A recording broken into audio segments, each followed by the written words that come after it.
O UFC funciona num sistema único, não é como a maioria das ligas esportivas onde todo mundo enfrenta todo mundo e aquele que vencer mais acaba como campeão. Uma política rígida como essa provavelmente não funcionaria no UFC por uma infinidade de motivos, mas o principal é que o MMA é um esporte movido a estrelas. É verdade que promoções menores como o PFL e o Bellator já tentaram o formato, mas não há evidências de que isso funcionaria em grande escala. Acontece que o UFC também não funciona como boxe. Na maioria das vezes, os melhores se enfrentam, algo diferente disso é raro, mas isso tem suas desvantagens. Quando um lutador frequentemente enfrenta rivais da elite, seu cartel naturalmente fica baqueado, independente do talento do lutador. Mas o lado bom é que os fãs de lutas entendem esses casos e por isso muitos lutadores com cartéis não tão bons assim, ainda assim são considerados atletas de elite. Então já deixa o like e se inscreve no canal. Eu sou o Coutinho do MMA no Ponto e aqui vão 10 lutadores de nível mundial que o cartel engana. Número 10, Mark Hunt, 10-9-1 depois da chance pelo cinturão interino dos pesados do UFC. Quando o astro do K1 Mark Hunt fez a transição para MMA em 2004,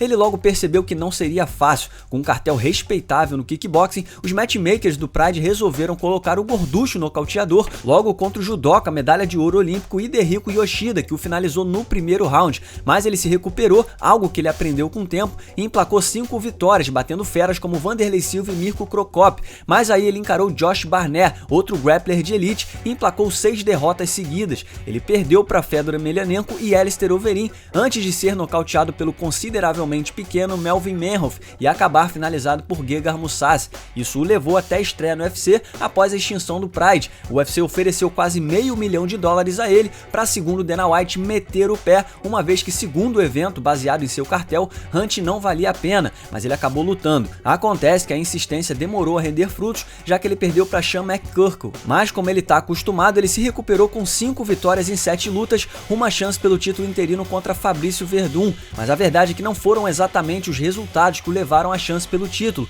foi como ele estava vencendo. Ele se popularizou pelos seus nocautes, destruindo Struve, sendo responsável por uma das fotos mais violentas da história do UFC. E ainda por cima ele foi o primeiro a vazar a barba de Roy Nelson. Então, apesar do cartel que sugere um lutador mediano, quando você avalia o contexto, vai ver que ele pertence à elite. Número 9, Jorge Masvidal, 35-13 depois do BMF Title. Lutador de rua que virou artista marcial, Jorge Masvidal decolou no cenário mundial com um trio de vitórias selvagens conquistadas em 2019. Podem ser 4 se você considerar Leon Edwards, mas só se você quiser. Mas como esse vídeo não é sobre lutadores com poder midiático, seu ano espetacular provou que ele merece entrar na lista. Do chute icônico contra Ives Edwards na posição de azarão para disputar o cinturão em 2007 para a disputa de título dos leves do Strikeforce, ele provou seu valor muito antes de tirar a alma de Ben Askren. Acontece que a inconsistência e uma dose de desafios complicados mancharam seu cartel. Ele acumulou 13 derrotas durante sua carreira de 17 anos. Algumas aconteceram antes mesmo que ele pudesse consumir bebida alcoólica legalmente. Apesar das últimas 7 derrotas, 5 foram contra lutadores que já tinham disputado o cinturão do UFC ou já foram campeões. Para completar, muitas das derrotas recentes da carreira foram por decisão dividida, o que Masvidal culpou pela falta do instinto matador. Mas agora, depois das 3 maiores vitórias de sua carreira, sem deixar nas mãos dos juízes, ele tem um bom contrato, um cinturão valioso e o instinto matador de volta. E isso pode levá-lo ao título absoluto do UFC, apesar de um cartel de altos e baixos. Número 8, Nate Diaz, 20-12 depois do UFC 244. Perder quase 40% das lutas não representa um nível mundial, mas vencer a forte primeira temporada do The Ultimate Fighter, quando ainda era um programa relevante, e ganhar a chance de disputar títulos no WEC e no UFC podem fazer você repensar. É verdade, ele nunca conquistou um grande título, mas por quase uma década, Diaz tem competido e vencido grandes nomes nos leves e nos meio médios, categorias consideradas as mais difíceis do esporte. E com vitórias contra 3 campeões mundiais, ele provou que quando luta bem, ele pode dar trabalho a qualquer um, seja surrando nomes como Donald Cerrone ou Michael Johnson em pé, ou brilhando no chão, onde já vimos do que ele é capaz de fazer. E embora você não possa ignorar suas 12 derrotas, elas devem ser consideradas dentro do contexto citado, e isso por conta do nível de competição que ele enfrentou. 75% de suas derrotas foram contra lutadores que já foram campeões ou disputaram o título, e ele chegou a esse nível na marra, uma vez que só lutou pelas maiores organizações. Logo, assim como tudo que se relaciona a Diaz, você tem que analisar além do que se vê para entender sua expressividade no esporte. Número 7, Maurice Smith, 7-7 como campeão dos pesados do UFC e 14-14 ao todo na carreira. Imagine o cenário, você está assistindo o UFC e a luta principal se aproxima. Bruce Buffer assume o centro do cage para apresentar o campeão mundial dos pesados. Ele inflama o público e você se arrepia com o anúncio do lutador mais temido do planeta, até que você descobre que o cara tem o mesmo número de vitórias e derrotas. Na verdade, você não precisa nem imaginar isso, é só assistir o UFC 15, porque foi isso que aconteceu. Maurice Smith, que migrou do kickboxing pro MMA, nunca teve um cartel decente no UFC entre 97 e 2000. Ainda assim, ele se tornou o rei dos pesados na época em que a maioria dos strikers passava sufoco contra rivais da luta agarrada. No caso de Smith, foi uma questão de tempo. Lutando pelo Rings e pelo Pancrase, ele anotou alguns nocautes, mas ficou claro que ele precisava melhorar seu grappling depois que ele foi finalizado 5 vezes nas primeiras 9 lutas. Ele procurou a The Lions Den, talvez a melhor academia daquela época, e ele trabalhou por lá perto de Frank Shamrock, um pioneiro na arte de misturar estilos diferentes de treinos, e seu show melhorou. Logo depois disso, ele se tornou campeão dos pesados do UFC ao bater o wrestler Mark Coleman, que foi considerado uma zebra monumental. O resto é história. Número 6, Jens Pulver, 21-8-1 na época da revanche com BJ Penn. Jens Pulver sempre será lembrado como o primeiro campeão da história dos leves do UFC, mas suas duas passagens pelo evento não poderiam ser mais diferentes. Enquanto a primeira o consolidou como atleta de nível mundial, a segunda foi um prenúncio de seu declínio no esporte, mas isso só depois do fim de 2000. Antes, na primeira trajetória no UFC, ele tirou onda ao bater o japonês Kao Uno e se tornar o primeiro campeão dos leves. Depois ele defendeu o título ao superar Dennis Hallman e BJ Penn.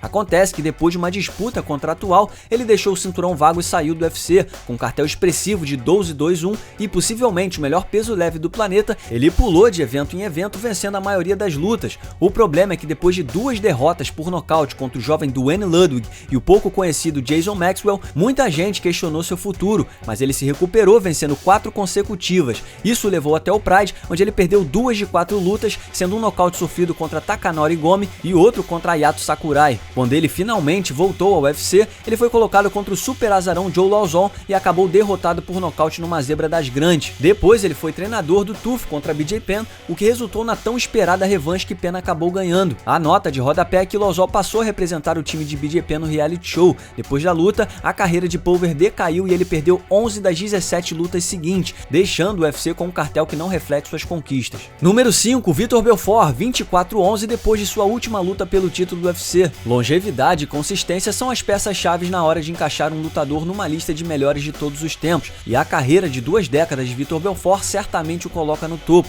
Quando ele ainda era um adolescente, ele precisou de apenas 2 minutos no total para vencer o torneio dos pesados do UFC 12, e na época que ele tinha 21, ele já tinha nocauteado Vanderlei Silva em menos de 1 minuto e competido num duelo que valia chance pelo título diante de Randy Couture, o qual ele perdeu. Eles se encontraram de novo 7 anos depois, quando Couture era o campeão dos meio pesados. Aí Belfort ganhou de forma bem estranha com um corte no olho de Couture no primeiro soco lançado. Ele perdeu o cinturão de novo no reencontro, mas essa não seria sua última luta pelo título do UFC. Depois de um rolê por outros eventos, ele voltou e logo garantiu a chance de disputar o cinturão de Anderson Silva, mas ele caiu diante do histórico bico no crânio de Spider. Depois ele chegou perto de bater John Jones e conquistar o cinturão dos meio pesados com uma chave de braço. Turbinado pelo TRT em 2013, ele encheu o pé e enfileirou os corpos de Michael Bisping, Luke Rockhold e Dan Henderson, ganhando assim a chance de disputar o cinturão dos médios contra Chris Weidman, que tinha acabado de destronar Spider. Belfort acabou sucumbindo contra o rival mais jovem, deixando Las Vegas com um cartel curioso de 24 vitórias e 11 derrotas, mas se você prestar atenção, assim como nós prestamos,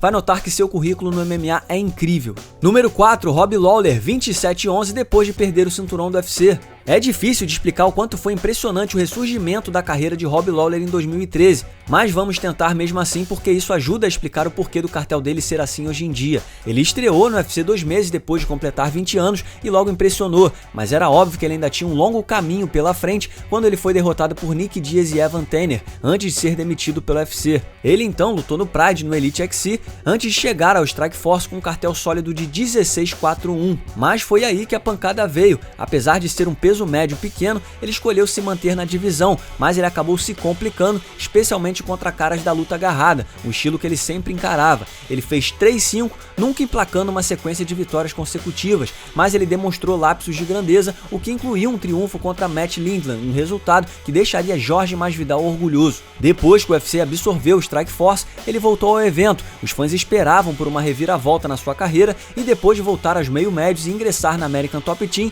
foi isso que eles tiveram. Ele meteu 8 vitórias em 9 lutas, batendo nomes como Rory MacDonald e Johnny Hendricks e chegando ao título dos meio-médios que ele defendeu por 2 vezes. Número 3, Dan Henderson, 32-15 quando se aposentou. Com mais do dobro de vitórias do que derrotas, os fãs contemporâneos podem ser perdoados por julgar Rendo nos seus últimos dias no UFC. Mas não se engane, poucos lutadores conseguem anotar uma lista de conquistas como essa. Então vamos à lista. Ele conquistou o torneio dos médios do UFC 17 em 1997, o torneio de 1999 do King of Kings e o Grand Prix dos meio-médios de 2005, onde ele conquistou seu primeiro cinturão no Pride. Ele então faturou também o cinturão dos médios, se tornando o primeiro campeão de 2 divisões. É isso mesmo, McGregor. Ele então migrou para o UFC depois da compra do Pride e disputou o cinturão por 2 vezes antes de assinar com o Strikeforce e alcançar o título dos meio pesados, para depois retornar ao UFC para disputar o cinturão dos médios na luta de aposentadoria. Sinistro, né? Isso sem contar os detalhes dessa trajetória. Quem não se lembra de quando ele destruiu Michael Bisping no UFC 100? E por mais que esse talvez seja seu mais famoso nocaute, os exemplares da sua H-Bomb são espetaculares. Sobrou até para Fedor Emelianenko, mas numa carreira que durou quase 2 décadas e num esporte imprevisível como o MMA, você muitas vezes está destinado a escorregar na casca de banana, e Rendo escorregou. No entanto, com todas as derrotas, exceto 2 sendo contra campeões mundiais e com 7 delas ocorrendo quando ele tinha mais de 40 anos, tem que dar um desconto. Número 2, BJ Penn, 16-8-2 depois da última luta contra Nick Diaz. Considerando que a sequência atual de 7 derrotas de BJ Penn é a mais longa da história do UFC, não é surpresa que o cartel dele é quase que dividido igualmente entre vitórias e derrotas. Mas mesmo depois de sua luta contra Nick Diaz no UFC 137, seu cartel já não era lá essas coisas. Mas a verdade é que ele nunca ia conseguir um currículo decente devido às diversas circunstâncias que machucaram seu cartel muito mais do que outros nessa lista. BJ sempre enfrentou os melhores e mesmo quando ele ainda era um bebê no MMA. Por exemplo, em sua segunda luta, ele bateu o veterano de 13 lutas Jim Thomas, loucura. Sua postura ousada o fez competir em categorias que iam muito além do seu porte físico. Ele enfrentou caras muito maiores como Georges St-Pierre e Matt Hughes, até Lyoto Machida, quem ele enfrentou numa luta sem limite de peso com uma desvantagem de 15 quilos. E se por um lado essa atitude levou a diversas derrotas antes da luta contra Diaz, essa foi uma das coisas que o fez ser adorado pelos fãs. E ele foi bem sucedido, ele finalizou Matt Hughes para se tornar o segundo campeão em 2 divisões da história do evento. Mas sabe Deus como seria seu cartel se ele tivesse ficado na categoria dos leves. No auge, ele dominou todos os rivais que não atendiam pelo nome de Frank Edgar e James Pulver, embora ele tenha se vingado de Pulver. Apesar dos números, BJ é um dos maiores de todos os tempos. Número 1, Randy Couture, 14-8 na primeira aposentadoria e 19-11 na aposentadoria oficial. E imagina-se que um dos lutadores mais talentosos da história do UFC tem um cartel incrível, mas acontece que o aproveitamento de Randy Couture foi razoável durante toda a carreira, mas ele não era um lutador comum. Ele tinha 34 anos quando sua carreira começou, uma idade em que muitos lutadores já começam a planejar sua saída do esporte, pensando no futuro, mas Couture era diferente. Ele desafiava a lógica, alcançando sempre muito mais do que se esperava para um cara da sua idade. Ele foi vencedor de um torneio do UFC,